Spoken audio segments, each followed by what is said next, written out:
पांच साल में और मालामाल, कांग्रेस हो या बीजेपी, और अमीर हुए कई विधायक। 6 से लेकर 10 करोड़ रुपए तक बढ़ा खजाना।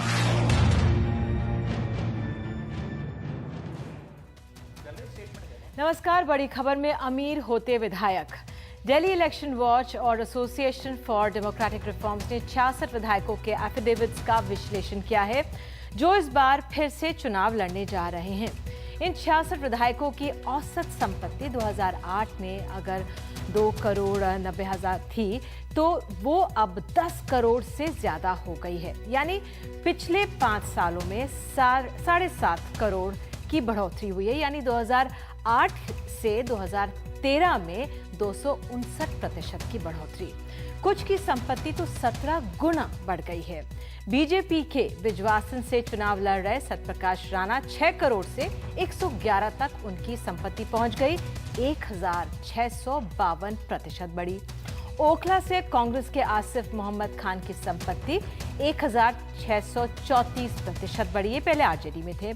बीजेपी के कंवर सिंह तंवर 1 करोड़ से 17 करोड़ के हो गए, 934% बढ़ी। बीजेपी के रमेश भदौड़ी 1 करोड़ से 15 करोड़ के हो गए, 1,012% बढ़ी। कांग्रेस की बरखा शुक्ला सिंह 8 करोड़ की उनकी संपत्ति अब 21 करोड़ की हो गई है, 149% बढ़ी। ये फहरिस्त लंबी है। 66 विधायक उम्मीदवारों में सबसे अधिक कांग्रेस के 42 और बीजेपी के 21 हैं। तो आइए सुनते बीरेंद्र सिंह ने क्या कहा था। और आजकल तो किसी को और कहीं से नजर ना आए तो सबसे अच्छा धंधा राजनीति है।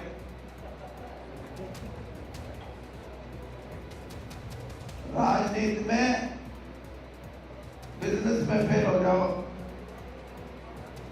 सरकारी नौकरी में फेल हो जाओ, अच्छे डॉक्टर ना बन सको, अच्छे इंजीनियर ना बन सको, अच्छे वकील ना बन सको, तो राजनीति में प्रवेश करते हैं। और कईयों का तो ऐसा दाव लगता है कि करोड़ों में नहीं, अरबों में, पता नहीं कितने कितने अरबों में खेल खेलते हैं राजनीति का। तो कांग्रेस के नेता चौधरी बीरेंद्र सिंह का कहना है कि पैसा कमाने के लिए राजनीति सबसे बड़ा जरिया है, बढ़िया जरिया है।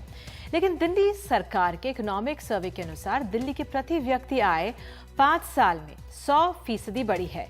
अभी सालाना प्रति व्यक्ति आय करीब 2,01,082 है, जो कि 2008-09 में 1,03,400 रुपए थी। देश के प्रति व्यक्ति की आय 61,564 रुपए है।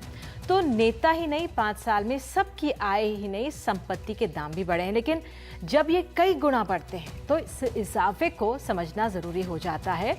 तुम्हारे सामने आज सवाल है, क्या राजनीति फायदे का कारोबार बन गया है? 235 करोड़ की दौलत के मालिक मनजिंदर सिंह सिरसा पश्चिम दिल्ली के जेजे कॉलोनी में गलियों की खाक छानने को मजबूर हैं। उनकी उम्मीदवारी भारतीय लोकतंत्र की सीमा और ताकत दोनों का सुराग देती है। इस लोकतंत्र में उन्होंने टिकट तो हासिल कर लिया, लेकिन वोट के लिए जनता के पास ही जाना होगा। ऐसी लोगों की भावना बनती जा रही है कि नेताओं का मकसद है लूट करना, अपने घर चलाने के लिए उनको पैसा चाहिए। हम लोगों की समझ को, सोच को बदलना चाहते हैं कि नहीं, कुछ ऐसा भी है जो लोग ये चाहते हैं कि हम कुछ आपके लिए कर सकें, जो सरकार भी शायद ना कर सकती हो, वह हम करने की क्षमता रखते हैं। वो आप करने की क्षमता रखते हैं? करते हैं, हम करते हैं। जी बिल्कुल भी सुविधा नहीं है इधर, तो पानी की बहुत परेशानी है इधर। लोगों की परेशानी इतनी है, पानी नहीं है, सीवरेज सिस्टम नहीं है, गंदगी है, बहुत बुरा हाल है। इतना बुरा हाल है और इतने सालों से बह रह रहे हैं यहाँ पे, कभी किसी ने पूछा ही नहीं आज तक। बच्चे का भी डर है, सब चीजों का डर है। सिरसा अकाली दल के खाते में आई 4 सीटों में से रजौरी गार्डन से उम्मीदवार हैं। पहली बार विधानसभा चुनाव में किस्मत आजमा रहे हैं। उनके चुनाव प्रचार के लिए बुधवार को सुषमा स्वराज तक आ पहुंची। काली भाजपा गठबंधन के हमारे ये प्रत्याशी हिंदू सिख एकता का प्रतीक हैं। वैसे दिल्ली चुनावों में सिरसा अकेले करोड़पति नहीं हैं।